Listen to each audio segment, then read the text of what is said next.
الحمد لله نحمده ونستعينه ونستغفره ونعوذ بالله من شرور أنفسنا ومن سيئات أعمالنا ما يهده الله فلا مضل له ومن يضلل فلا هادي له وأشهد أن لا إله إلا الله وحده لا شريك له وأشهد أن محمدا عبده ورسوله صلى الله عليه وعلى آله وصحبه أجمعين أما بعد.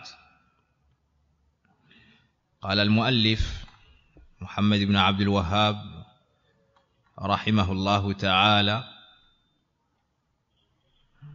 بعثه الله إلى الناس كافة وافترض طاعته على جميع الثقلين الجن والإنس، والدليل قوله تعالى: قل يا أيها الناس إني رسول الله إليكم جميعا. L'auteur rahimahullah ta'ala, barakallahu fik, nous dit: Allah l'a envoyé pour l'ensemble de l'humanité, sans exception, et a rendu obligatoire son obéissance à l'ensemble des êtres responsables, les djinns et les humains. Naam, les djinns et les humains. Et la preuve se trouve dans la parole d'Allah le Très-Haut, dit: ô gens, je suis pour vous, ou bien je suis pour vous tous l'envoyé d'Allah. Naam. هذا من خصائص النبي صلى الله عليه وسلم، حيث بعثه الله تبارك وتعالى للناس كافة إنسهم وجنهم. قال سبحانه: وما أرسلناك إلا كافة للناس بشيرا ونذيرا. وفي الصحيحين عن جابر: أعطيت 5 لم يعطهن أحد قبلي. وآخر ما ذكر: وكان النبي يبعث إلى قومه خاصة وبعثت إلى الناس عامة. Donc l'auteur nous cite ici un des grands mérites de notre prophète Mohammed sallallahu alayhi wa sallam et une de ses particularités. J'entends par cela que son message est général, il a donc été envoyé à l'ensemble des gens.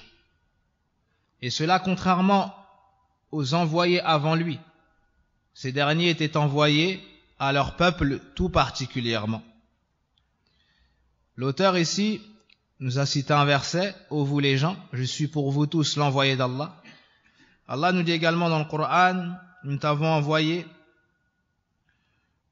que pour l'ensemble des gens en tant qu'annonciateur et avertisseur. Le prophète sallallahu alayhi wa sallam nous dit également dans le recueil d'Imam Bukhari et Imam Muslim selon Jabir: il m'a été donné 5 choses qu'aucun avant moi n'avait eu. Et la 5e chose, il nous dit: avant moi les prophètes étaient envoyés tout particulièrement à leur peuple. Quant à moi, j'ai été envoyé à l'ensemble des gens. Quant à moi, j'ai été envoyé à l'ensemble des gens. Et de nombreuses preuves nous montrent cela. وَكَمَّلَ اللَّهُ بِهِ الدِّينَ. L'auteur nous dit: par son intermédiaire, Allah a parachevé la religion. والدليل قوله تعالى: اليوم أكملت لكم دينكم وأتممت عليكم نعمتي ورضيت لكم الإسلام دينا. La preuve de cela est la parole d'Allah: aujourd'hui j'ai parachevé pour vous votre religion, j'ai accompli sur vous mes bienfaits et j'ai agréé pour vous l'islam comme religion. قال ابن كثير في تفسير هذه الآية رحمه الله تعالى: هذا أكبر نعم الله تعالى على هذه الأمة، حيث أكمل لهم تعالى دينهم فلا يحتاجون إلى دين غيره ولا إلى نبي غير نبيهم صلوات الله وسلامه عليه. Ibn Kathir, rahimahullah ta'ala, dans l'explication de ce verset, nous dit: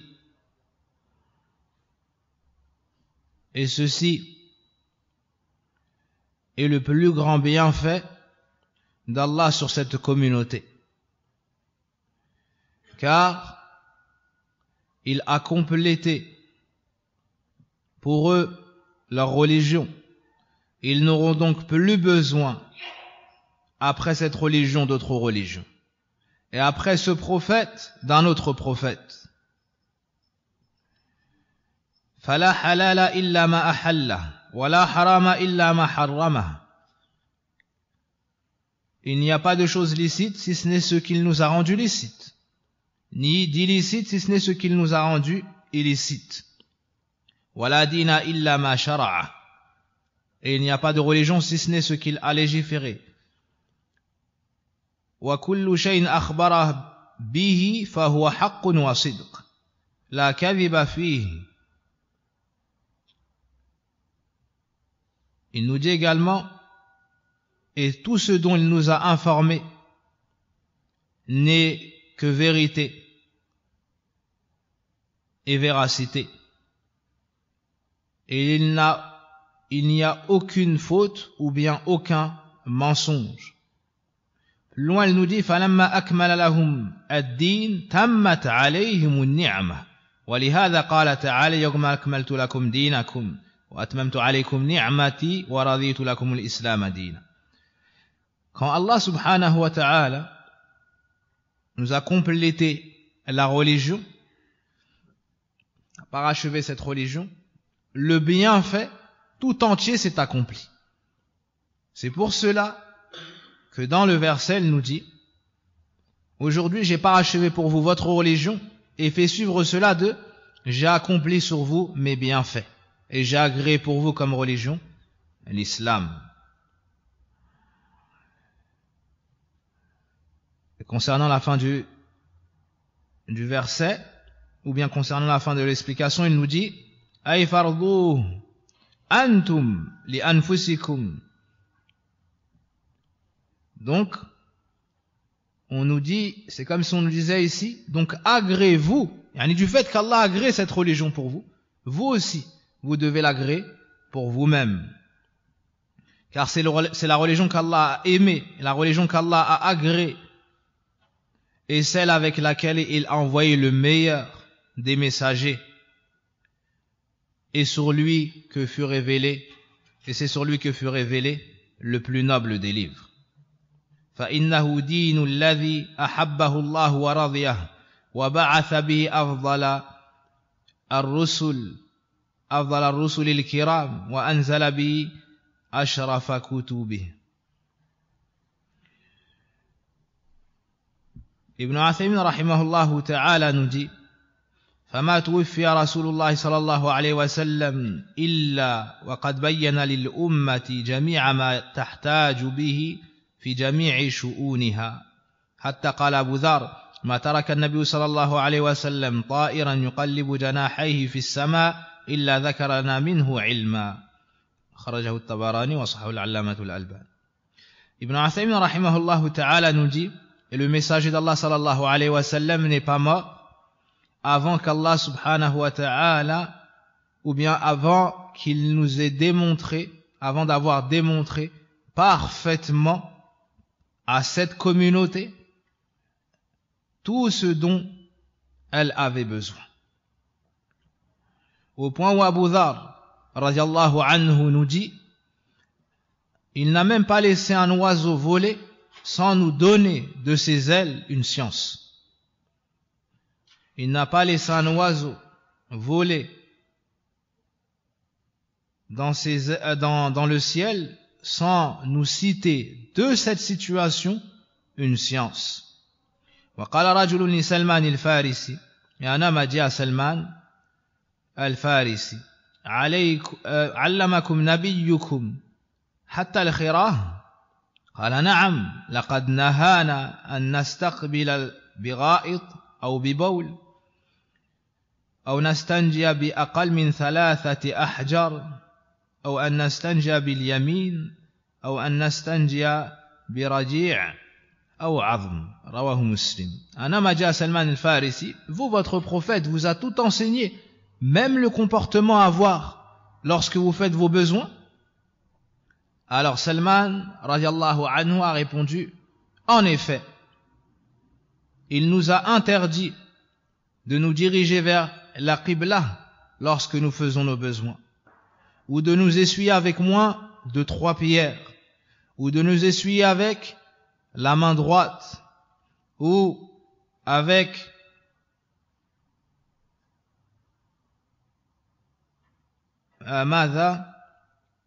des impuretés de bêtes ou des os.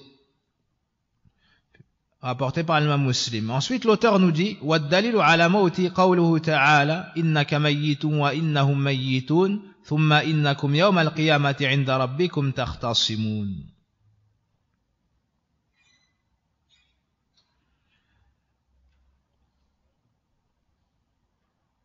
La preuve que le prophète sallallahu alayhi wa sallam est mort, la parole suivante d'Allah, certes tu mourras, et ils mourront, puis le jour de la résurrection, vous réglerez vos divergences auprès de votre Seigneur.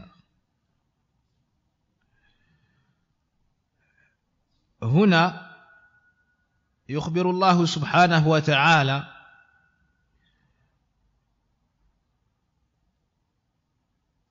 أو يخبرنا نعم أن النبي صلى الله عليه وسلم ميت بمعنى mortel. أما ميت هكذا يعني mort. طيب إذن وبعد الموت البعث والموعد عند الله سبحانه وتعالى تجتمع عنده الخصوم. Ici, dans ce verset, Allah subhanahu wa ta'ala nous informe que son prophète fait partie des mortels.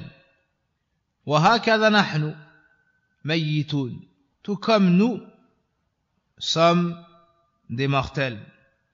Après cela, nous revenons tous vers Allah subhanahu wa ta'ala et c'est auprès de lui que se réuniront les gens ayant eu des divergences. Et Allah subhanahu wa ta'ala secourra la vérité. Taïb. Les gens de la foi contre les gens de la mécréance, les gens de la sunna contre les gens de l'innovation, wa hakadha. Et Allah donnera à chacun son droit, wa huwa al-hakim al-alim. Après cela, l'auteur nous dit وَالنَّاسُ إِذَا مَاتُوا يُبْعَثُونَ وَالدَّلِيلُ قَوْلُهُ تَعَالَى مِنْهَا خَلَقْنَاكُمْ وَفِيهَا نُعِيدُكُمْ وَمِنْهَا نُخْرِجُكُمْ تَارَةً أُخْرَى. Lorsque les gens mourront, ils seront ressuscités. Preuve est la parole suivante d'Allah, c'est d'elle que nous vous avons créé, c'est en elle que nous vous remettrons, puis nous vous en ferons ressortir une nouvelle fois.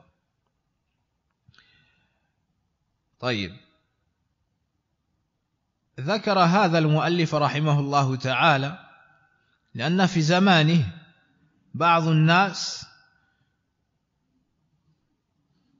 شكوا أو أنكروا البعث.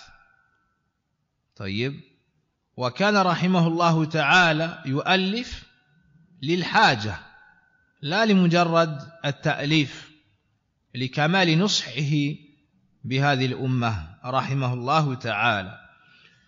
ومعنى البحث لغة التحريك والإثارة، واصطلاحا الاعتقاد الجازم بإعادة الله الأرواح إلى الأجساد بعد موتها وإخراجها من القبور للحساب والجزاء. Al-Ba'th, la résurrection, c'est le fait d'avoir la ferme croyance quant au fait qu'Allah subhanahu wa ta'ala va ressusciter les morts et leur rendre leurs âmes. Et on va remettre les âmes dans les corps et ils seront ressuscités le jour de la résurrection. Donc après leur mort, Allah Azza wa Jal les fera revivre à nouveau. On va remettre les âmes dans les corps. On va les faire sortir de leur tombe, les amener à la place du jugement dernier pour les juger et les rétribuer. Voici la foi ferme que nous devons avoir. Et on a déjà étayé ce point-là dans le passage sur les points de la foi. Al-imanu bil yawmil akhir. Et ici, il y a donc ce pilier, des piliers de la foi, le 5e pilier, na'am, de la foi.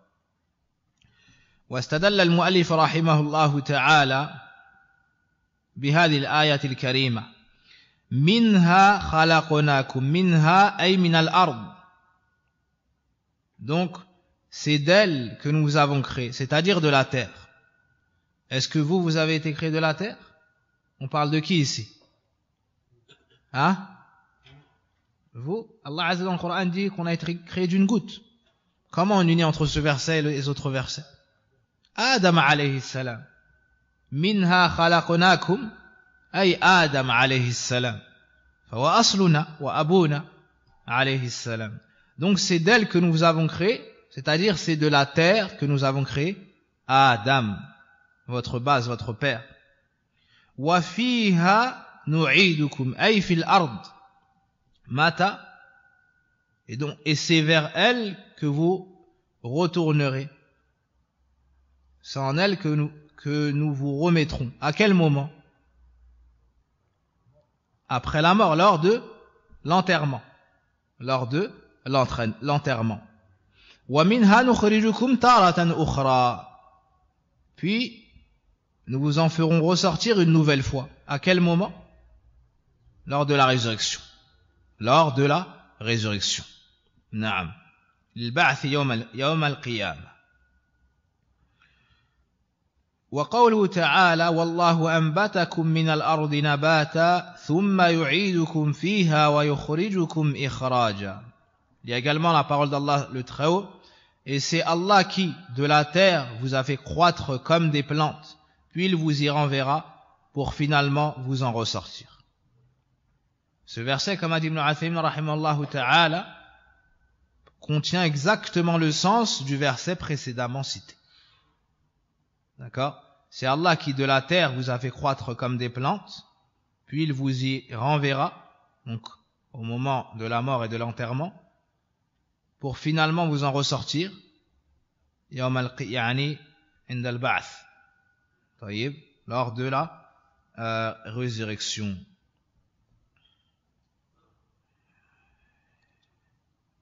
وآية الميعاد ذكرت في القرآن مرارا وتكرارا. طيب. Et les versets concernant la résurrection et le retour vers Allah subhanahu wa ta'ala sont cités de nombreuses fois dans le Coran, afin que cette croyance soit bien ancrée dans le cœur du croyant. Et remarquez que dans Suratul Fatiha, il y a Iyyaka na'budu, il y a Malik Yawmiddin. 17 fois par jour tu récites ce verset afin que soit ancrée cette croyance dans ton cœur.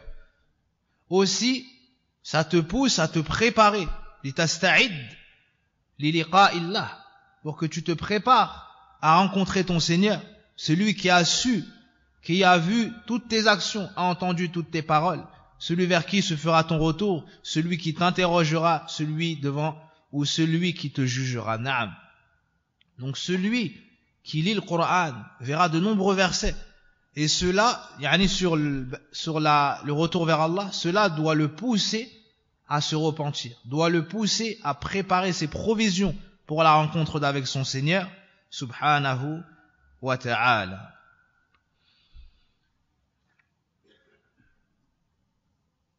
ونذكر فائدة براهين البعث في القرآن. طيب. Quelles sont les preuves dans le Coran ou les méthodes utilisées dans le Coran pour démontrer la résurrection, que la résurrection aura lieu, que nous serons ressuscités, ramenés chez Allah et jugés. Plusieurs méthodes ont été utilisées dans le Coran. خلق السماوات والأرض قال الله تعالى أوليس الذي خلق السماوات والأرض بقادر على أن يخلق مثلهم بلى وهو الخلاق العليم. Parmi les méthodes utilisées pour démontrer que cette chose est vérité, la création des cieux et de la terre. La création des cieux et de la terre. Allah nous dit dans Surat Yasin, celui qui a créé les cieux et la terre, n'est-il pas capable de créer leurs semblables? Mais si, c'est le grand créateur, le savant. Khalqu al-insan awwalan. Deuxièmement, le fait qu'Allah Azza wa Jalla ait créé l'homme une première fois. Il y a dans cela une preuve qu'Allah subhanahu wa ta'ala est parfaitement capable, après sa mort, de le faire revivre, car il l'a une première fois créé à partir de rien. قال تعالى قل يحييها الذي أنشأها أول مرة وهو بكل خلق عليم. Lorsque les gens ont dit qu'est-ce qui pourra faire revivre ces gens alors qu'ils ne seront que ossements. Allah subhanahu wa ta'ala dit dans le Coran, encore dans Surat Yasin, dit les fera revivre celui qui les a fait venir ou celui qui les a créés une première fois. Et il est parfaitement connaisseur de toute créature.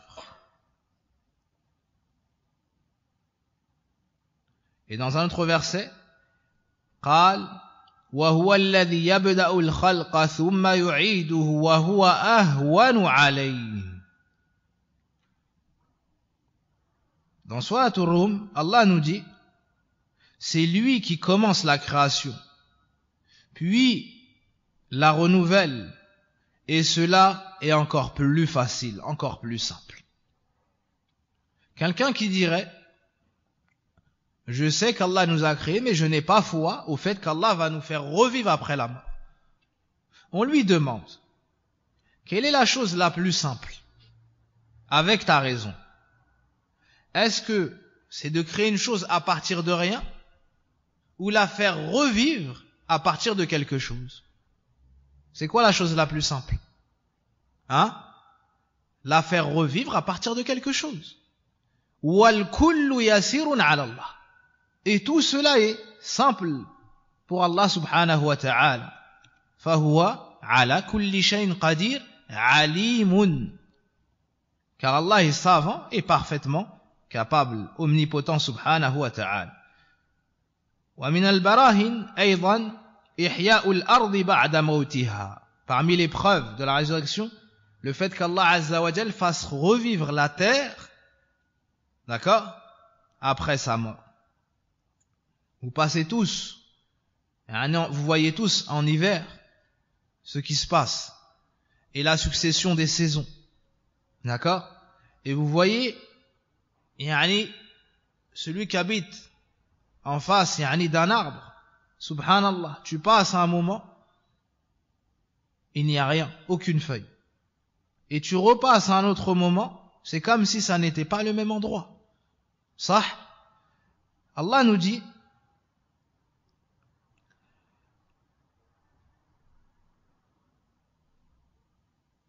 فإذا أنزلنا عليها الماء اهتزت وربت إن الذي أحياها لمحيي الموتى. Donc Allah Azza wa Jalla nous parle de la terre, du fait qu'elle est morte, puis il fait descendre sur elle l'eau, et voilà qu'elle reprend, avec cela il lui redonne vie. Puis il nous dit, vous revenez à la traduction du Coran, Puis il nous dit Inna alladhi ahyaha la muhyil mauta. Celui qui l'a fait revivre, donc cette terre qui était morte, taïb, fera revivre les morts. Fera revivre les morts. En voyant la succession des saisons et l'état des terres, il y a un signe dans cela de la toute-puissance d'Allah Azza wa Jal, de sa science et de sa parfaite capacité à faire revivre les morts. Naam. وقال حتى إذا أقلت سحابا ثقالا سقناه لبلد ميت فأنزلنا به الماء فأخرجنا به من كل الثمرات كذلك نخرج الموتى لعلكم تذكرون. Dans Surat Al-A'raf, la même chose. Allah subhanahu wa ta'ala nous parle des terres et des pays qui sont morts. Puis après avoir fait descendre l'eau sur ces endroits, voici qu'il nous a fait sortir de nombreux fruits et autres. Puis il nous dit, c'est ainsi qu'on fera ressortir les morts. C'est ainsi qu'on fera ressortir les morts, afin que vous vous rappeliez. Taïb. Et le dernier point qu'on cite ici, ihya'u ba'di al-mawta fi dunya, que cette chose-là a déjà eu lieu fi dunya. Allah Azza wa Jalla a fait revivre des morts fi dunya, dans ce bas monde. Dans plusieurs endroits du Coran, notamment dans Surat Al-Baqarah. Lisez le passage après Ayatul Kursi, verset 259. فَأَمَاتَهُ اللَّهُ مِئَةَ عَامٍ ثُمَّ بَعَثَهُ. Allah Azza wa Jalla a fait mourir quelqu'un 100 ans, puis l'a fait revivre. Taïb. Et cette faïda, vous la trouvez dans le tafsir de l'imam al-Allam al-Mufassir, l'imam al-Shinqiti, Muhammad al-Amin al-Shinqiti rahimahullahu ta'ala, dans le troisième volume.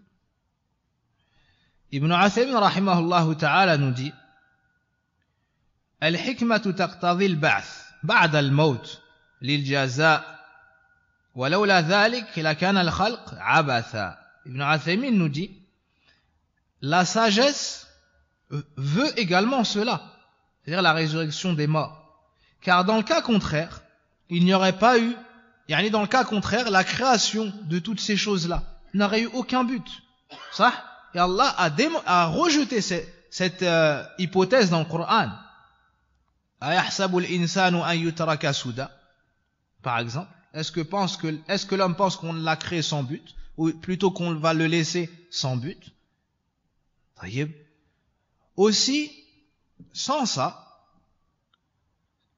ça veut dire que les gens endurent dans le bien, recherchent la vérité, délaissent les muharramat, remplissent leurs obligations par crainte d'Allah et espoir de sa récompense et de sa rencontre, et d'autres se détournent de la vérité, commettent les péchés, délaissent les obligations, et au final ils ont la même finalité. Cela n'est pas conforme avec la sagesse parfaite d'Allah subhanahu wa ta'ala. أَفَنَجْعَلُ الْمُسْلِمِينَ كَالْمُجْرِمِينَ.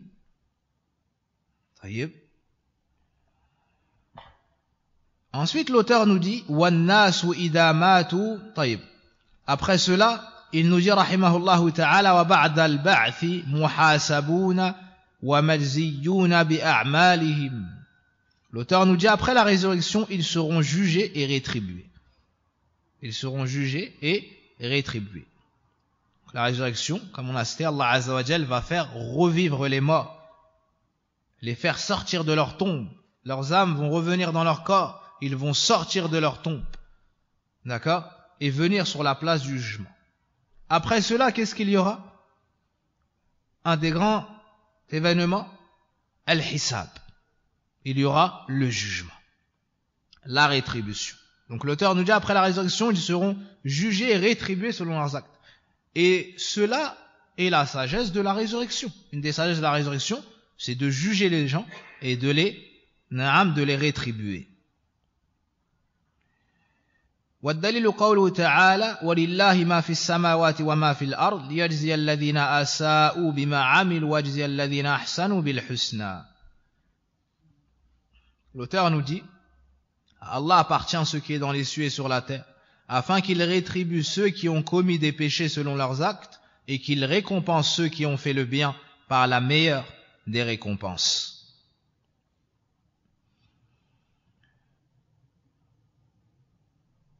قال الله سبحانه وتعالى أيضا ونضع الموازين القسط ليوم القيامة فلا تظلم نفس شيئا وإن كان مثقال حبة من خردل أتينا بها وكفى بنا حاسبين.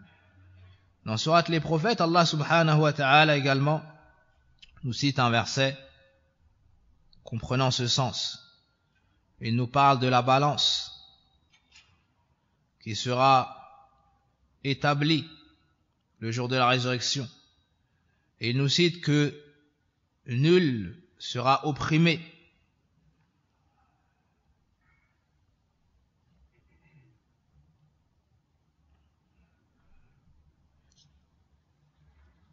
Et que la plus petite mesure sera apportée, sera avancée pour ton jugement. Naam. ومن فضل الله سبحانه وتعالى وإحسانه بالعباد أن كتب الحسنة بعشر أمثالها وسيئة بمثلها. Et parmi les grands bienfaits d'Allah tabaraka wa ta'ala, sa générosité, sa bonté envers ses serviteurs, le fait qu'il ait décrété que celui qui fait une bonne action recevra 10 fois son équivalent. Tu fais une bonne action, tu reçois 10 fois son équivalent. Jusqu'à 700 fois ou plus. Par contre, celui qui fait une mauvaise action, un péché, ne recevra que son équivalent. Aou yarfir. Subhanallah. Tu recevras que la même chose, et cela dans le cas où Allah Azza wa Jal ne t'aura pas effacé ce péché. Subhanallah. Alhamdulillah. Hamdan kathiran tayyiban barakan fi. Ceci est un grand bienfait. Le prophète sallallahu alayhi wa sallam dans un hadith nous montre même que celui qui a l'intention, man hamma bil hasana, il ne l'accomplit pas. Il a la ferme intention de l'accomplir, mais il n'est pas encore passé à l'action. Kutibat lahu hasana kamila. Le prophète sallallahu alayhi wa sallam nous dit, celui qui a la ferme intention d'accomplir une bonne action, on lui écrit une récompense complète. Pourquoi est-ce que le prophète sallallahu alayhi wa sallam a dit complète? Pour ceux qui ont assisté à l'explication de l'Arba'in Nawawi avec nous. Hein? Pourquoi complète? Naam madame. Comment?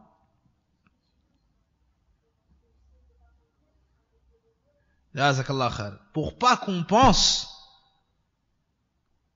du fait que la personne n'a pas agi, n'est pas passée à l'acte, qu'on va la récompenser mais avec des manquements. Non, kamila. Lidaf'i hadha al-iham. Pour repousser cette pensée qu'on pourrait avoir, qui est qu'on va nous récompenser, mais on ne nous donnera pas la récompense complète. Ici on te dit kamilatan. Alhamdulillah.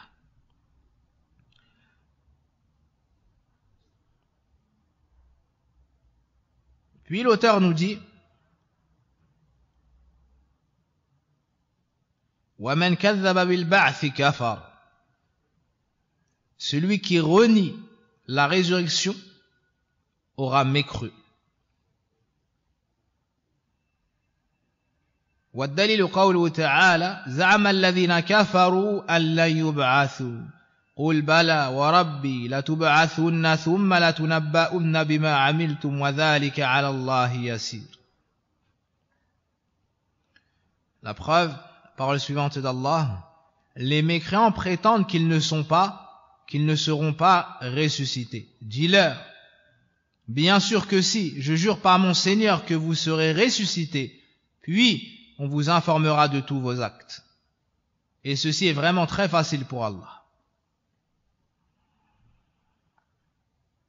في هذه الآية وصف الله سبحانه وتعالى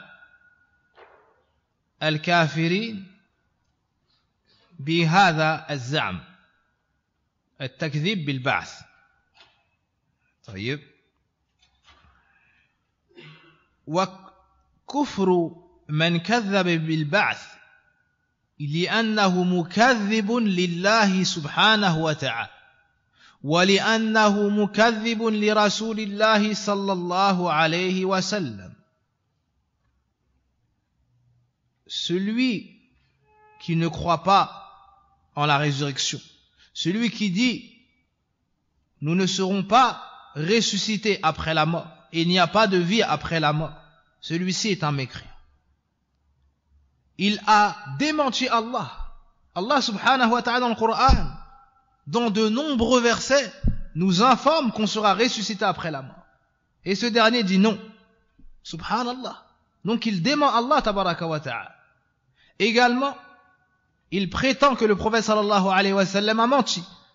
Car le prophète sallallahu alayhi wa sallam, dans de nombreux hadiths, nous a parlé de ce qui se passera après la mort et de la résurrection. Et celui qui dément une information émanant d'Allah subhanahu wa ta'ala ou de son messager sallallahu alayhi wa sallam aura mécru. Et sachez que ce point, al-ba'th, est une chose sur laquelle toute législation ou bien tous ceux qui sont venus avant nous avaient dans leur religion. D'accord? Même les Yahoud, les Nasara et ceux qui étaient avant eux ont cette croyance. C'est une chose connue de tous. C'est une chose connue de tous. Il n'y a que les adeptes de la philosophie et ceux qui se sont détournés complètement de toute religion qui ont démenti cela. Donc comment est-ce que tu pourrais délaisser la parole d'Allah, ton créateur, et te diriger vers la parole de ces créatures qui ont perdu la raison? Comment est-ce que tu pourrais délaisser la parole du prophète sallallahu alayhi wa sallam et accepter le doute venant de ces créatures qui n'auront aucune part dans l'au-delà s'ils n'embrassent pas l'islam? Wallahu al-musta'an. Allah subhanahu wa ta'ala nous dit par exemple وَقَالُوا إِنْ هِيَ إِلَّا حَيَاتُنَا الدُّنْيَا نَمُوتُ وَنَحْيَا.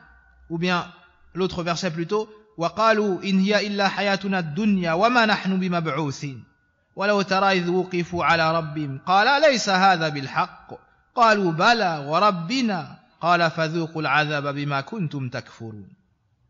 Dans sourate Al-An'am, on nous cite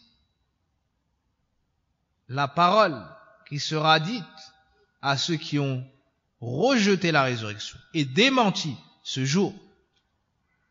Et malgré tout, malgré leur mécréance, ils vont assister à ce jour qui sera terrible. Allah nous dit dans le Coran, et ils ont dit, il n'y a que ce bas monde et nous ne serons pas ressuscités. Allah nous dit ensuite, et lorsque tu les verras, lorsqu'ils seront arrêtés devant leur Seigneur, et on leur dira, alors ceci n'était-il pas vérité? Est-ce que cela n'est pas la vérité? Ils diront, mais si, par notre Seigneur. Dans ce bas monde, ils ont démenti. Et ce jour-là, ils vont jurer par Ar-Rabb, par Allah subhanahu wa ta'ala. Puis on leur dira, goûtez au châtiment de par ce que vous avez démenti. Naam. Vous revenez à la traduction. Tayyib. ونتعجب كل العجب من هؤلاء. Et on s'étonne de ces gens-là. حتى إبليس لعنه الله أقر بالبعث. يعني ils ont fait moins bien que Iblis. Subhanallah. الشيطان اللعين أقر بالبعث. وهؤلاء طيب كفروا بالبعث. Iblis qui est inscrit en enfer, qui a été éloigné de la miséricorde d'Allah subhanahu wa ta'ala, qui sait que sa demeure finale sera l'enfer éternellement, même lui a reconnu qu'il y a un jour où on va revenir vers Allah et dans lequel nous serons jugés. قال الله ربي فأنذرني إلى يوم يبعثون. Ô mon Seigneur, Iblis a dit, ô mon Seigneur, accorde-moi un délai jusqu'au jour de la résurrection. Qu'est-ce qui a dit cela? Iblis, subhanallah. Iblis a reconnu qu'il y a un jour où on va revenir vers Allah subhanahu wa ta'ala. Il a dit ça lorsque Allah subhanahu wa ta'ala créa Adam et ordonna aux anges de se prosterner. Iblis, lui, vivait avec les anges et avait été rapproché de par sa piété. D'accord? Mais il s'est gonflé d'orgueil et a été jaloux des bienfaits qu'Allah subhanahu wa ta'ala va accorder à notre père Adam alayhi salam. Aba wastakbara wa kana min al-kafirin. Il a donc refusé de se prosterner, il s'est enorgueilli, il est donc devenu mécréant. Allah azza wa jal l'a repoussé, éloigné de sa miséricorde et l'a inscrit en enfer. Alors Iblis a demandé à Allah subhanahu wa ta'ala un délai. Jusqu'à quand? Jusqu'au jour de la résurrection. Donc malheur à celui qui n'aura pas eu le minimum de croyance que même le shaitan avait ou a.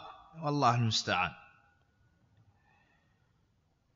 De ce passage, encore une fois, نستفيد حسن ترتيب الشيخ ودقته في التأليف وذكائه في ذلك ونصحه للمسلمين رحمه الله رحمة واسعة. Ici on voit l'habilité et l'intelligence de l'auteur dans son écrit. Encore une fois. Car, si vous remarquez, il nous a cité que nous sommes mortels. Et le prophète sallallahu alayhi wa sallam également. إذن ذكر الموت. بعد الموت ذكر البعث. Après la mort, il nous a cité la résurrection. ثم الحساب وأدلة ذلك. Puis il nous a cité la résurrection, le jugement et l'épreuve de tout ça.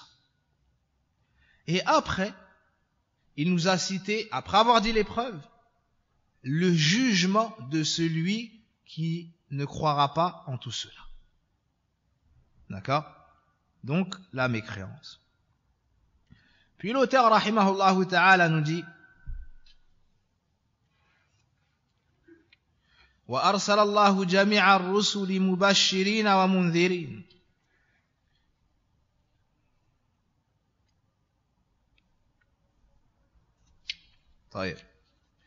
L'auteur nous dit Allah a envoyé tous les messagers en tant qu'annonciateurs et avertisseurs.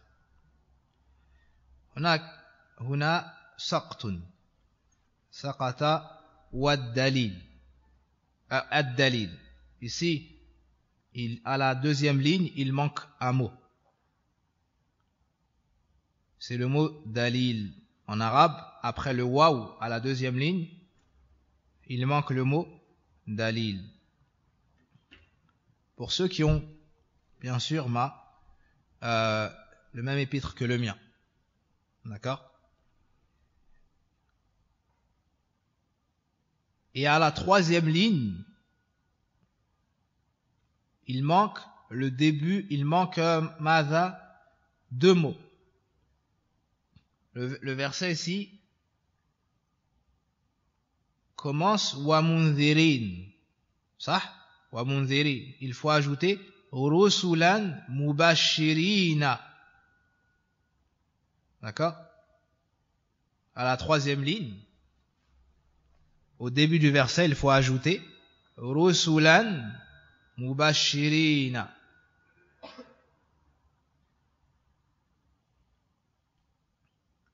طيب قال المؤلف رحمه الله تعالى ورسل الله جميع الرسل مبشرين ومنذرين والدليل قوله تعالى رسلا مبشرين ومنذرين لئلا يكون للناس على الله حجة بعد الرسل.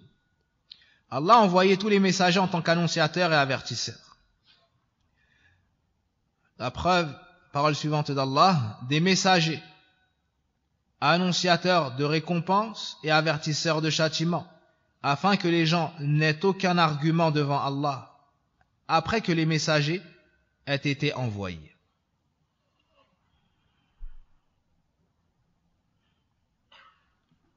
طيب مبشرين البشارة هو الإخبار بما يسر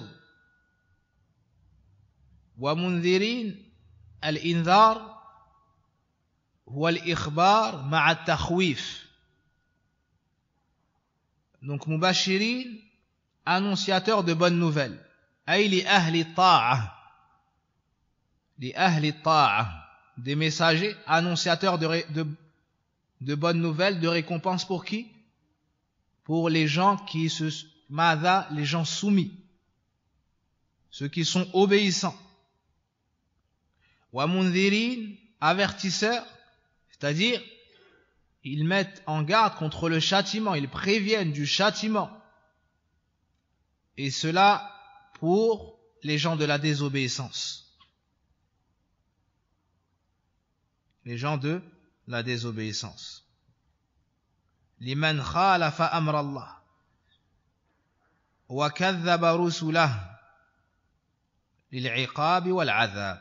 Ibn Kathir nous dit, donc ils annoncent la bonne nouvelle aux gens de l'obéissance et madha, ils avertissent du châtiment ceux qui contredisent son ordre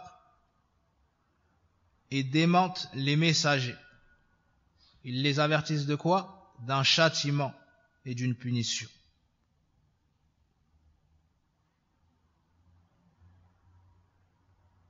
Donc des messagers annonciateurs de bonnes nouvelles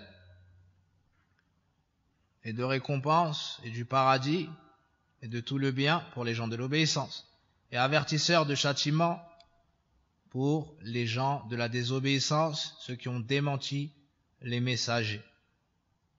Taïb. Afin que les gens n'aient aucun argument devant Allah après que les messagers aient été envoyés. Yani li iqamati al-hujja. Li iqamati al-hujja.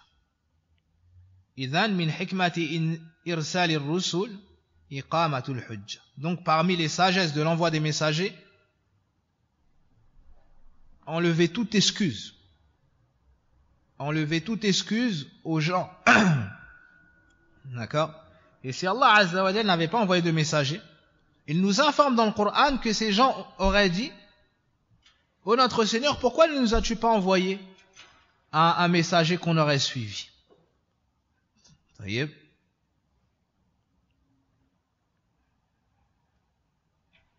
Donc, جاءوا لبيان ما يحبه الله وما يكرهه لئلا يبقى لمعتذر عذر.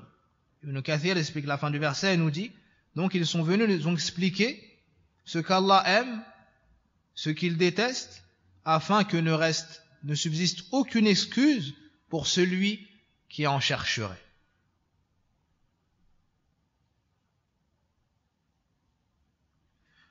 وفي الحقيقة كما قال أهل العلم هذا من نعم الله سبحانه وتعالى على عباده لأنهم ما يدركون تفاصيل الشرع بعقولهم وما لله من الأسماء والصفات. طيب. Et en vrai, cela est un grand bienfait d'Allah tabaraka wa ta'ala, car nous, avec notre raison, nous n'avons pas la capacité de savoir en détail ce qu'Allah aime, ce qu'il n'aime pas, ses noms, ses attributs, le chemin qui mène à son agrément, afin de l'emprunter, le chemin qui mène à sa colère, afin de s'en éloigner, wahaka. On n'a pu savoir cela que par la grâce d'Allah tabaraka wa ta'ala, avec l'envoi des messagers, falhamdulillah. وفي الصحيحين عن ابن مسعود رضي الله عنه قال النبي صلى الله عليه وسلم يعني في نهاية الحديث ولا أحد أحب إليه العذر من الله من أجل ذلك بعث الله النبيين مبشرين ومنذرين وفي لفظ من أجل ذلك أرسل رسله وأنزل كتبه. Dans un hadith rapporté par l'imam Bukhari et l'imam Muslim, le hadith d'Abdullah ibn Mas'ud radiyallahu anhu, le messager d'Allah sallallahu alayhi wa sallam nous dit, à la fin du hadith, il n'y a personne qui aime plus qu'Allah donner des excuses, d'accord, à son serviteur. Et quand tu es dans un problème, tu essaies de te sortir du problème, et de dire je n'ai pas fait cela à cause de ça, j'ai eu un empêchement, il y a personne qui aime plus ça qu'Allah subhanahu wa ta'ala, d'accord. Et c'est pour cela qu'Allah a envoyé des prophètes en tant qu'annonciateurs et avertisseurs. Et dans une autre version, et c'est pour cela qu'Allah a envoyé ses messagers et a révélé ses livres. Donc ici on voit qu'Allah subhanahu wa ta'ala a envoyé ses messagers en tant qu'annonciateurs et avertisseurs, comme l'a dit ici l'auteur rahimahullahu ta'ala. Puis il nous dit وَأَوَّلُهُمْ نُوحٌ عَلَيْهِ السَّلَامُ وَآخِرُهُمْ مُحَمَّدٌ صلى الله عليه وسلم وهو خاتم النبيين والدليل على أن أولهم نوح قوله تعالى إنا أوحينا إليك كما أوحينا إلى نوح والنبيين من بعده. L'auteur nous dit le premier et le premier d'entre eux est Nuh, c'est-à-dire le premier des messagers aux gens de la terre, est Nuh alayhi salam, que la paix soit sur lui. Et le dernier fut Muhammad sallallahu alayhi wa sallam.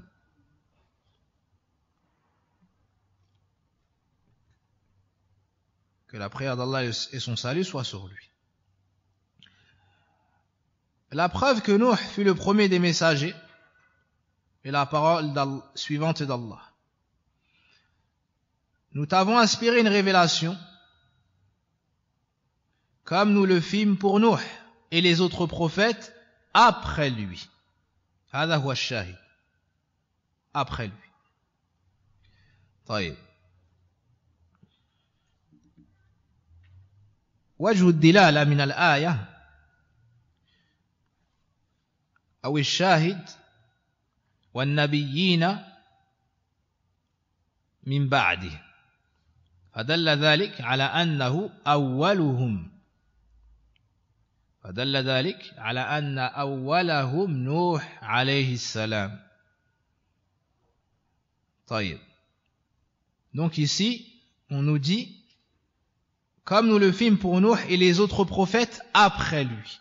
On comprend de cela que Nuh était le premier messager. Aussi, de nombreuses ou plusieurs preuves ont été citées dans les textes.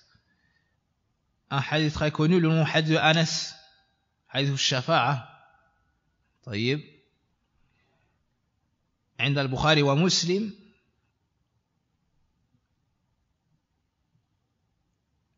آدم عليه السلام إذا جاءه أهل الموقف ليشفع عند الله سبحانه وتعالى لهم ببدء الحساب.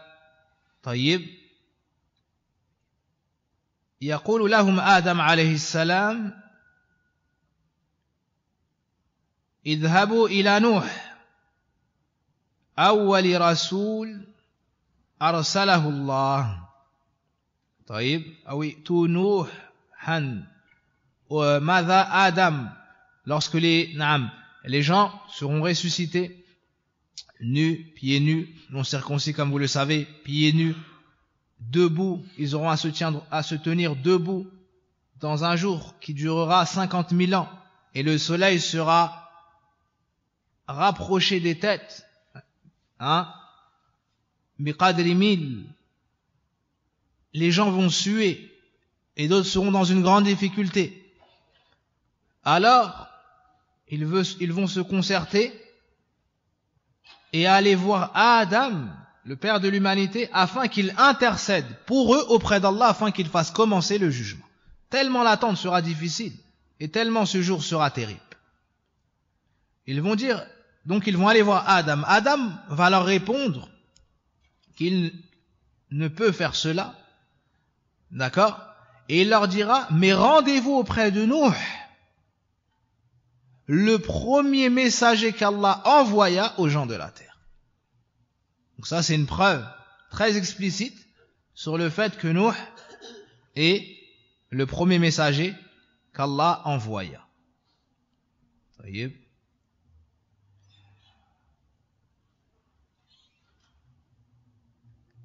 Ils iront alors voir Nuh alayhi salam et lui diront Anta awwal rasoulin arsalahu Allahu ila ahli al-ard. Ça c'est encore une preuve explicite, claire. Les gens du jugement dernier, de la place du jugement, iront voir Nuh alayhi salam et lui diront Oh Nuh, tu es le premier messager qu'Allah envoya aux gens de la terre. D'accord, donc cela a été rapporté par l'imam Bukhari et l'imam Muslim. ومن هنا علم خطأ من قال إن أول رسول إدريس عليه السلام. Et de cela on comprend l'erreur de certains qui ont prétendu que le premier messager était Idris. Ibn Uthaymin dit carrément que ce qui est apparent, donc c'est évident qu'il n'est pas le premier messager. Mais plus encore, il nous dit que ce qui est apparent, c'est que c'est un des prophètes ou un des messagers de Banu Israël. D'accord? Donc ça, c'est une idée qui s'est propagée, mais qui est erronée.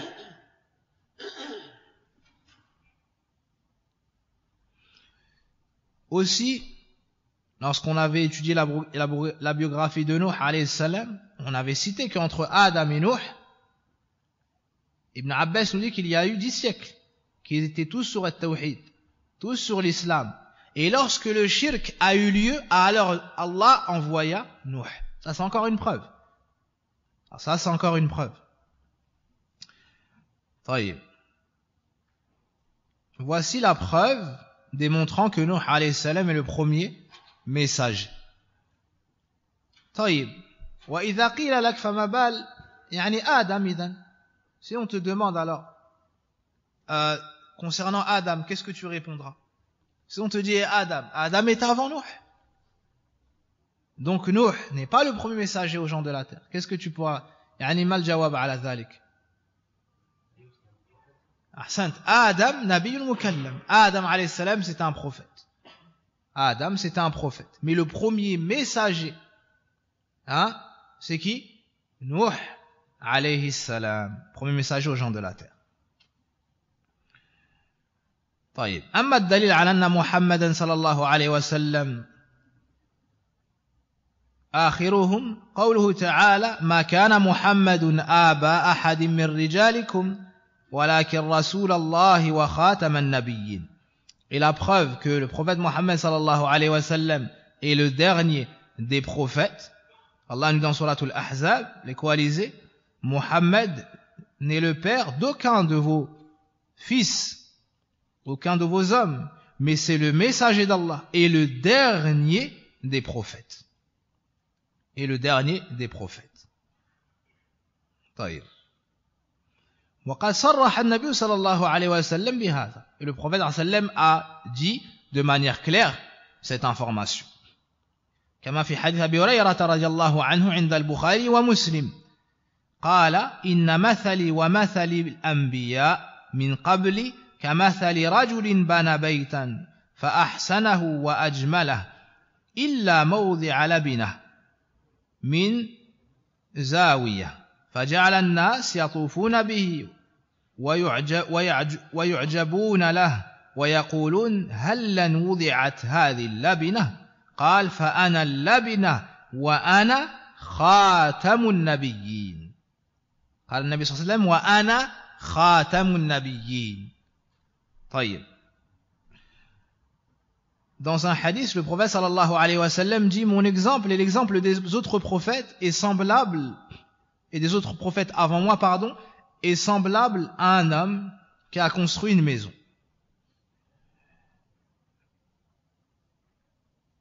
De la plus belle manière, excepté l'espace d'une brique dans un coin de cette maison. Et les passants s'étonnent tous de cette maison. D'accord? C'est une belle maison. Mais se disent, si seulement on avait complété cette construction en mettant la dernière brique. Si seulement on avait complété cette construction en mettant la dernière brique. Ou pourquoi ne pas mettre la dernière brique? Puis le prophète sallallahu alayhi wa sallam nous dit, je suis moi cette dernière brique. Je suis moi cette dernière brique. Puis il nous dit, wa huwa shahid, et je suis le dernier des prophètes. Et je suis le dernier des prophètes.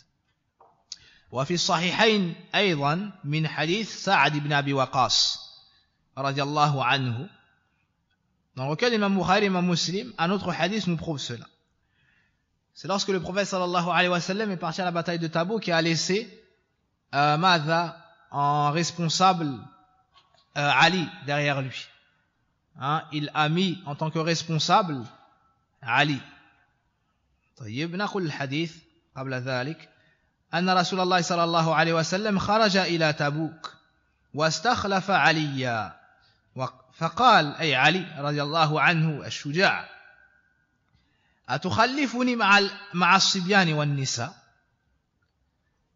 فقال أي النبي صلى الله عليه وسلم ألا ترضى أن تكون مني بمنزلة هارون من موسى إلا أنه لا نبي بعدي. طيب من بعدي وفي لفظ مسلم لا نبي بعدي. Donc lorsque le prophète sallallahu alayhi wa sallam est parti à la bataille de Tabouk, il a laissé derrière lui Ali en tant que responsable à la ville, yani à Médine, pour s'occuper des gens. Naam. Ali radiyallahu anhu, dont on connaît tous le courage et la force, a dit au prophète sallallahu alayhi wa sallam, yani ça l'a touché. Il voulait accompagner le prophète sallallahu alayhi wa sallam. Il a donc dit au prophète sallallahu alayhi wa sallam, est-ce que tu vas me laisser ici avec les enfants et les femmes? Est-ce que tu vas me laisser ici avec les enfants et les femmes? Alors le prophète sallallahu alayhi wa sallam, qui avait le meilleur comportement comme vous le savez, a tranquillisé Ali par des paroles magnifiques, subhanallah. Il lui a dit, n'agrées-tu pas d'avoir la même place par rapport à moi qu'avait Haroun par rapport à Moussa, si ce n'est qu'il n'y aura pas de prophète après moi. Si ce n'est qu'il n'y aura pas de prophète après moi. De quoi a parlé le prophète sallallahu alayhi wa sallam ici lorsqu'il lui a dit d'avoir la même place que Haroun avait par rapport à Moussa vis-à-vis de moi? De quelle histoire il parle sallallahu alayhi wa sallam? Aïwa, lorsque Moussa alayhi salam est parti à la rencontre de son Seigneur. Taïb. Ou bien il a miqati rabbi, plus précisément. Taïb. il a laissé qui en responsable chez Banu Israël? Il a laissé Haroun. Il a laissé Haroun. واضح? Le prophète sallallahu alayhi wa sallam, lorsqu'il est parti à Tabouk, il a laissé Ali. Il lui a dit, mais la différence ici, c'est qu'après moi, il n'y aura pas de prophète. Il n'y aura pas de prophète. Donc toutes ces preuves sont très claires quant au fait que le prophète Mohammed sallallahu alayhi wa sallam est le dernier prophète. Et on n'a pas dit ici le dernier messager. Pourquoi? Il y a une sagesse dans cela. Et ça a été cité de manière très minutieuse, très précise. Naam.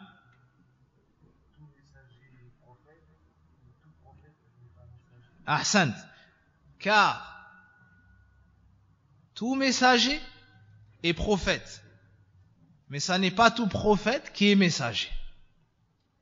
Donc, si les textes avaient informé que Mohammed sallallahu alayhi wa sallam est le dernier messager, quelqu'un aurait pu venir et prétendre quoi?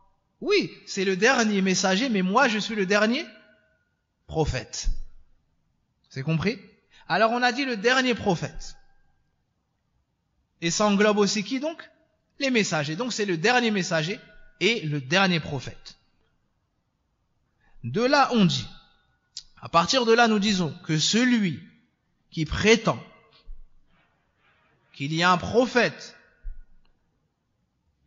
ou un messager qui est venu ou qui viendra après le prophète Mohammed sallallahu alayhi wa sallam, فهو كافر بالله العظيم وبالرسول. واضح? Celui qui dit qu'après le prophète sallallahu alayhi wa sallam il y a un prophète ou un messager, ou il peut y avoir un prophète, un messager qui sera envoyé après, et il aura démenti Allah, il aura démenti le prophète sallallahu alayhi wa sallam, il n'aura aucune part dans l'islam. Wallahu musta'an. طيب.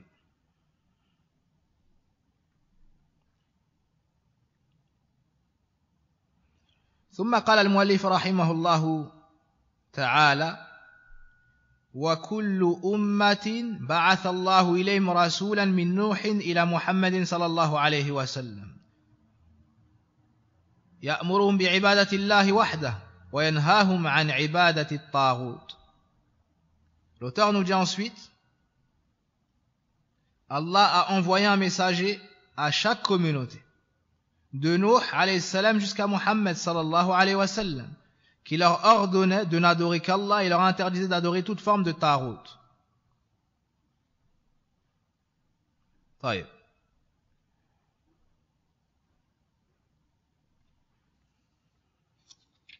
والدليل قوله تعالى: ولقد بعثنا في كل أمة رسولا أن اعبدوا الله واجتنبوا الطاغوت.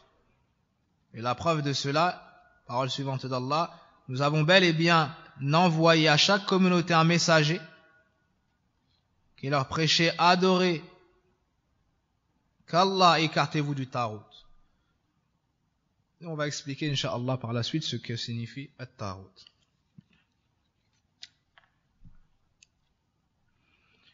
هذه الكلمة أو هذه الآية هي معنى لا إله إلا الله تماما بركنيها.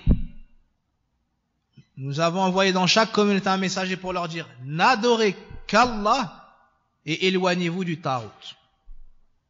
Ici, il y a le sens de la ilaha illallah. Et c'est deux parties: la négation et l'affirmation. La négation et l'affirmation. طيب.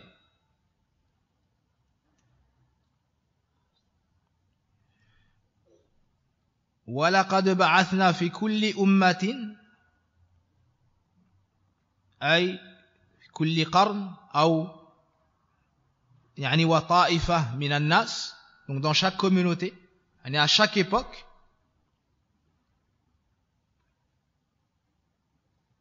depuis que le shirk a eu lieu, yani depuis que le shirk a eu lieu sur la terre, Allah subhanahu wa ta'ala n'a cessé d'envoyer des messagers et des prophètes.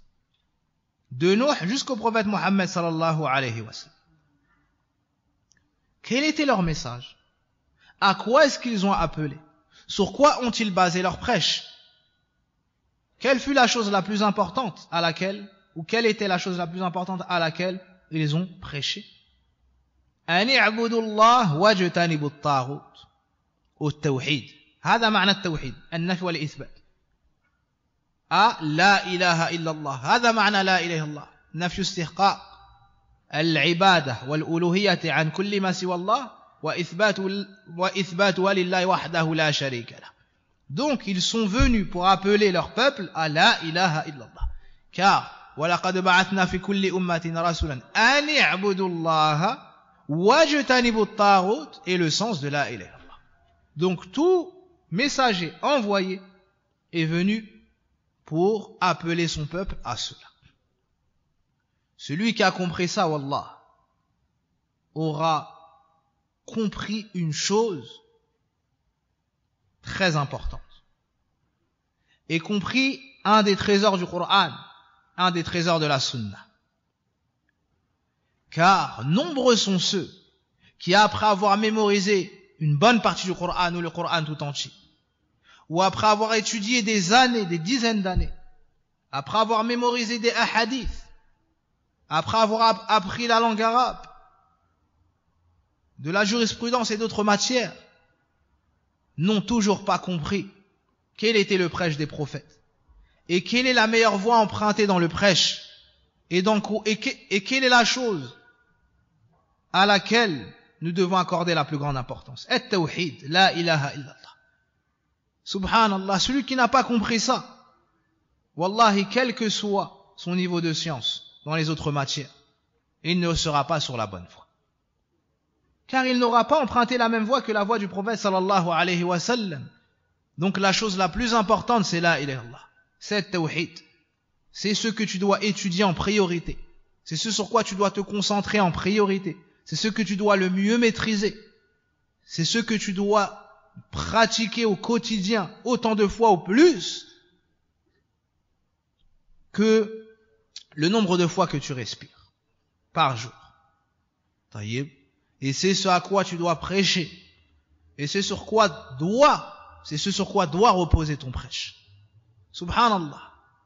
Certains frères qui donnent des cours dans des mosquées, lorsque tu les conseilles d'accentuer ce prêche et d'appeler au tawhid en détail, de mettre en garde contre le shirk en détail, ils te disent, mais je fais da'wa al tawhid. J'ai fait une conférence tel jour sur le tawhid. Yani, ils pensent que da'wa al tawhid, c'est d'en parler une fois ou deux fois ou 5 fois. Ils n'ont pas compris que l'islam c'est le tawhid. Que le Coran c'est le tawhid, la sunna c'est le tawhid, la salat c'est le tawhid, la zakat, la sawm, toute la religion c'est le tawhid. إلى متى نجهل هذا الأمر العظيم الذي لأجله أرسلت الرسل وأنزلت الكتب. Subhanallah. Jusqu'à quand est-ce que les gens vont ignorer cette vérité pour laquelle on nous a créés, pour laquelle on a envoyé les messagers et on a révélé les livres, créé le paradis, créé l'enfer, pour la ilaha illallah, pour être tawhid. Subhanallah. نسأل الله يهدينا ويثبتنا اللهم اهدنا وسددنا.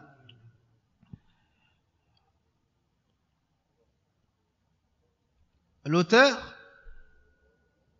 un autre verset qui témoigne également de cela, le fait que dans chaque communauté on a envoyé un messager. قَالُوا تَعَالَى وَإِن مِّنْ أُمَّةٍ إِلَّا خَلَا فِيهَا نَذِيرٌ. Il n'y a pas une communauté sans qu'elle n'ait reçu d'avertisseur. Encore une fois, on voit l'intelligence de l'auteur rahimahullah ta'ala dans l'ordre du livre.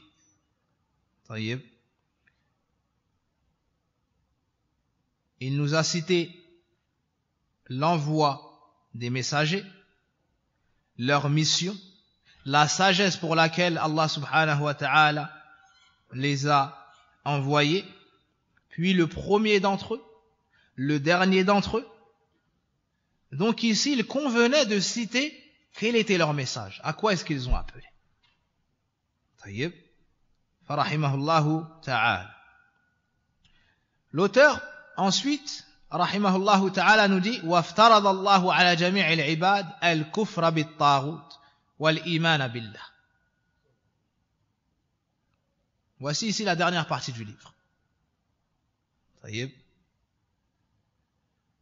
Wallahi, Allah Azza wa Jalla, ou par la grâce d'Allah Tabaraka wa Ta'ala, on ressent, ou pour ma part, je ressens tellement de délices dans l'étude et la transmission de cette matière, qu'elle aqidah, que c'est comme si on avait une phobie de finir le livre et de passer à autre chose. Tayyib. Mais alhamdulillah, on peut finir le livre et recommencer le livre. Hein? Et le finir encore une troisième fois et recommencer encore une quatrième fois, bi'idhnillah. Et j'ai annoncé qu'on allait refaire l'usul thalatha, il y a de cela combien de temps? Ça fait 1 mois, 1 semaine, 2 semaines environ comme ça. Un ou plusieurs frères sont étonnés, ont dit, mais pourquoi tu refais l'usul thalatha? Je dis, pardon, pourquoi est-ce que je refais l'usul thalatha? Subhanallah.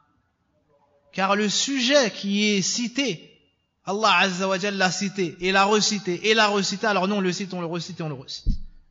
Car le prophète sallallahu alayhi wa sallam l'a cité, l'a recité à nouveau, alors nous on le cite, on le recite, on le cite à nouveau. Car nous sommes dans l'épreuve, et le test final sera dans la tombe, donc on ne cesse de se le rappeler afin de réussir. Jusqu'à quand? Jusqu'à ce qu'on réponde convenablement en question dans la tombe. Man rabbuk, ma dinuk, man nabiyyuk. Le jour où tu vas répondre à ces questions, bi'idhnillah, avec une bonne réponse, wallahi, tu seras content d'avoir étudié 1 fois, 2 fois, et le nombre de fois qu'il le faudra. Et la dernière réponse qu'Allah Azza wa Jalla m'a facilité était de dire qu'on suit le chemin des ulama. L'imam, al-allama, Abdul Aziz ibn Abdullah ibn Baz, rahimahullahu ta'ala, nous est parvenu des savants qu'il l'a enseigné 100 fois dans une ville lorsqu'il était qadi. 100 fois. Ibn Baz, rahimahullahu ta'ala, a enseigné le livre Al-Usul al-Thalatha 100 fois. Et si mes souvenirs sont bons, c'est pas en tout qu'il l'a enseigné 100 fois. 100 fois, c'est dans une ville. Subhanallah. Et celui qui a compris l'importance du tawhid, il n'a pas le malal. Yani, il ne se lasse pas. Il ne se lasse pas. Lorsque tu es dans une assise et tu parles de tawhid, tu parles de quoi? Tu parles de qui? Tu parles d'Allah subhanahu wa ta'ala. Tu parles du droit d'Allah sur ses serviteurs. Haqqullahi ala al-ibad. Tu parles de la sagesse pour laquelle tu as été créé. De la sagesse pour laquelle on a révélé les livres, on a envoyé les messages. Fa'anta fi khayr. Tu es dans une assise de bien. Incha'Allahu ta'ala. Taïb. Donc, l'auteur nous dit وَافْتَرَضَ اللَّهُ عَلَى جَمِيعِ الْعِبَادِ الْكُفْرَ بِالطَّاغُوتِ وَالْإِيمَانَ بِاللَّهِ. Allah a prescrit à toutes ses créatures l'obligation de renier toute forme de tarout et de croire en Allah. هذا معنى لا إله إلا الله. Encore une fois, voici le sens de la ilaha illallah, la négation et l'affirmation. هنا يبين الشيخ معنى التوحيد ولا إله إلا الله. Ici, l'auteur nous explique et nous démontre le sens du tawhid et le sens de la ilaha illallah. Et il nous enseigne ici une chose très importante. C'est que la foi du serviteur ne sera pas bonne tant que, même s'il croit en Allah, tant qu'il n'aura pas renié le droit à l'adoration pour tout autre qu'Allah et qu'il n'aura pas mécru au tarot sous toutes ses formes. Ça ne suffit pas d'adorer Allah Azza wa Jal, car Kuffar Quraysh adorait Allah, mais avec lui autrui. Comme on le verra incha'Allah ta'ala dans l'étude de Al-Qawa'id al-Arba'a, à partir de demain ou de la semaine prochaine, incha'Allah ta'ala. طيب الطاغوت لغة مشتق من الطغيان الذي هو mujawazatul had. At-taghut, ça vient de al-tughyan, qui veut dire dépasser les limites. Dépasser les limites. Donc ceci est pour ce qui est de la langue arabe. على سبيل المثال قال الله تعالى إنا لما طغى الماء حملناكم في الجارية. الطاغوت اصطلاحا فسر بعدة تفاسير ولا تناف بينها. الطاغوت a été expliqué de plusieurs manières. طيب قيل هو الشيطان قيل السحر قيل غير ذلك. طيب ماذا donc الطاغوت a été expliqué par plusieurs choses comme étant par exemple الشيطان, comme étant la sorcellerie, طيب les devins et d'autres choses. Ça c'est ce qu'on appelle le tafsir bil mithal. C'est expliquer une chose par un exemple. D'accord? Par un exemple. وقال أهل العلم أحسن التعريف طيب تعريف العلامة محمد ibn Abi Bakr. Et les savants ont dit que la meilleure définition est la définition de Muhammad ibn Abi Bakr. Qui est Muhammad ibn Abi Bakr? Qui est Muhammad ibn Abi Bakr? Ibn al-Qayyim. Ibn al-Qayyim, Allah s'il hukum. Tellement qu'il est connu par cette appellation que les gens, beaucoup d'entre eux, ignorent son prénom. D'accord? Et on l'appelait Ibn Qayyim al-Jawziyyah, car son père était responsable d'une école. Ça veut dire ça, Ibn Qayyim al-Jawziyyah, c'était le nom, al-Jawziyyah. Ibn Qayyim, donc, c'était son père, Qayyimu Hadil Madrasa. Sinon, son nom est Muhammad ibn Abi Bakr, rahimahullah ta'ala. ذكر تعريف الطاغوت في كتاب إعلام الموقعين عن رب العالمين. Donc, ce qui a été cité ici par Cheikh Muhammad ibn Abdul Wahhab, rahimahullah ta'ala, est pris du livre d'Ibn al-Qayyim, إعلام الموقعين. قال ابن القيم رحمه الله تعالى ومعنى الطاغوت ما تجاوز بالعبد حده من معبود أو متبوع أو مطاع. Ibn al-Qayyim rahimahullah ta'ala nous dit le taghut, c'est tout ce qui est adoré, suivi ou obéi et qui amène la créature d'Allah à enfreindre les limites qu'on lui a imposées. D'accord? Donc il y a une relation entre le sens linguistique et le sens expliqué ici. C'est que taghut, ça vient de Touryan, qui est le fait de dépasser les limites. D'accord? Dans la religion, on utilisera ce mot-là lorsque les limites seront dépassées, que ce soit dans l'adoration, dans le suivi ou dans l'obéissance. طيب. أي من غير الصالحين. Celui sur qui on dépasse les limites au point de l'adorandeur d'Allah Azza wa Jal, si c'est quelqu'un de pieux, on ne l'appellera pas taghut, car il est innocent de cela. Qu'est-ce qui est un exemple? Qu'est-ce qui a adoré, mais qui est quelqu'un de bien? Donc on ne dit pas que c'est un taghut. Et Isa alayhi salam, Al-Nasara par exemple adore Isa alayhi salam. Et Isa est innocent de cela. Il leur a dit, adorez Allah, mon Seigneur et le vôtre. Il leur a dit, dites la ilaha illallah. Et eux ont exagéré sur Isa alayhi salam au point de dire, huwa ibnullah. Subhanallah. Au point de dire, thalithu thalatha. طيب. Et certains ont même dit, huwa Allah, nafsu. Ta'ala Allah, amma yaqulun. طيب.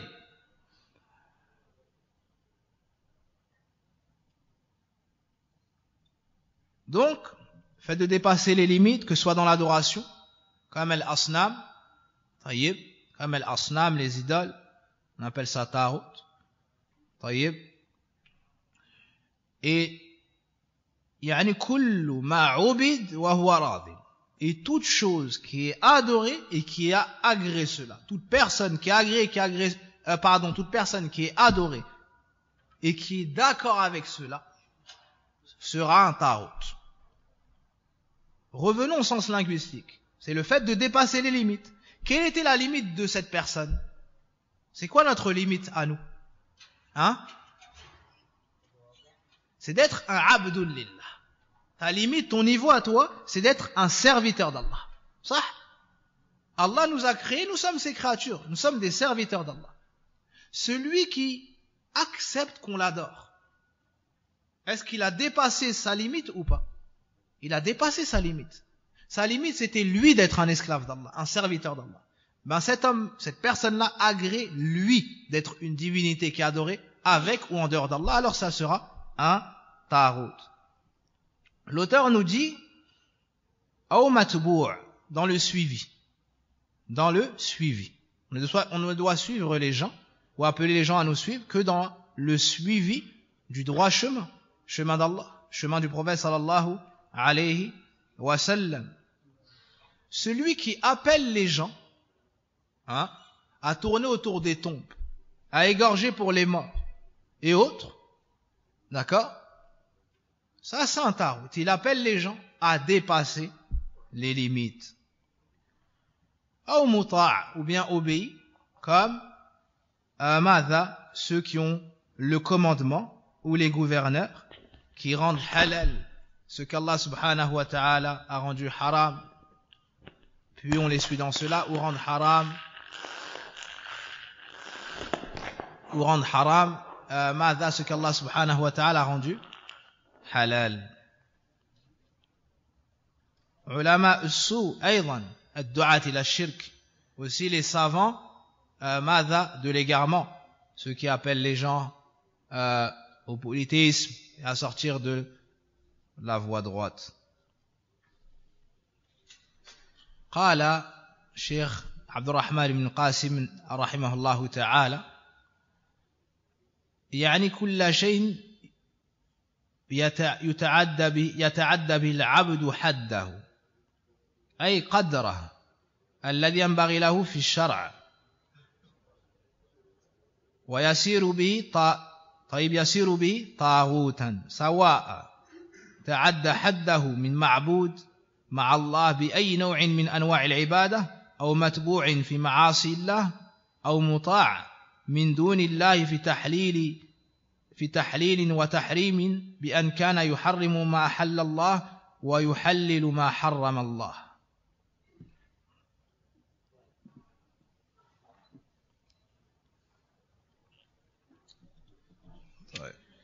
Cheikh Abdurrahman Ibn Qasim rahimahullah ta'ala, pour expliquer la parole d'Ibn al-Qayyim, le tarout c'est tout ce qui est adoré, suivi ou obéi et qui amène les créatures d'Allah à enfreindre les limites qu'on lui a imposées. Il nous explique cette parole en disant, il entend par cela, c'est-à-dire Ibn al-Qayyim, le fait que le serviteur transgresse les limites qui lui ont été fixées dans la religion, pour devenir ainsi un tarout. Que ce soit dans le fait de dépasser les limites dans l'adoration,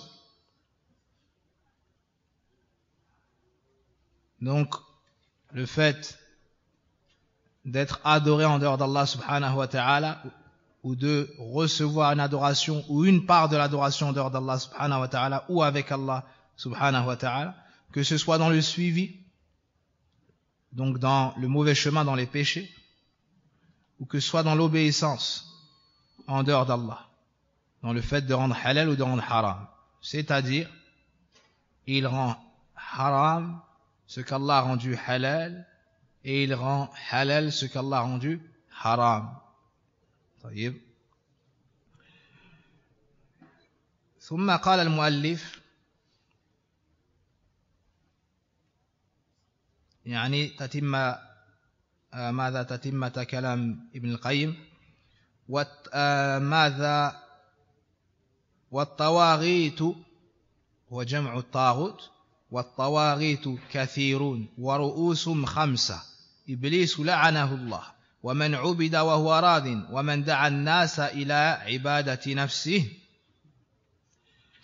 ومن ادعى شيئا من علم الغيب ومن حكم بغير ما أنزل الله والدليل قوله تعالى لا إكراه في الدين قد تبين الرشد من الغي فمن يكفر بالطاغوت ويؤمن بالله فقد استمسك بالعروة الوثقى لا انفصام لها والله سميع عليم وهذا هو معنى لا إله إلا الله. Ibn al-Qayyim nous dit les tawaghit sont très nombreux et les principaux sont au nombre de 5. Iblis, donc Satan qu'Allah le maudisse, celui qui a adoré et approuve cela. Troisièmement, celui qui appelle les gens à l'adorer. Quatrièmement, celui qui prétend connaître l'invisible. Et cinquièmement, celui qui ne gouverne pas selon les lois qu'Allah a révélées. La preuve, la parole suivante d'Allah, nulle contrainte dans la religion, car le droit chemin est bien distinct de l'égarement. Celui qui renie le tarot et croit en Allah s'est donc accroché à la tâche la plus sûre. Ce verset traduit le sens de la ilaha illallah. Donc, les têtes du tawarit sont au nombre de 5. Premièrement, Iblis, car c'est lui qui est à la base, et il englobe 3 formes de tawarit. Iblis est shaitan, al-rajim, celui qui était avec les anges, puis a refusé de se prosterner devant Adam, puis Allah Azza wa Jalla l'a exclu de sa miséricorde.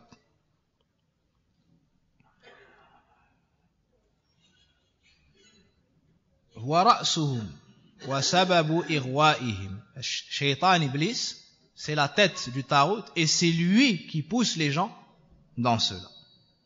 Deuxièmement, man ubida wa huwa radin bihadha al-qayd. Celui qui adore en dehors d'Allah ou avec Allah et qui approuve cela. C'est un Tarout. Par contre, s'il est adoré en dehors d'Allah, mais il interdit cela, il se désavoue de cela, il ne sera pas considéré comme un Tarout. À l'image de Isa alayhi salam, par exemple, Maryam alayhi salam. Ils ont été adorés en dehors d'Allah, mais ils sont innocents. Ils sont innocents de cela.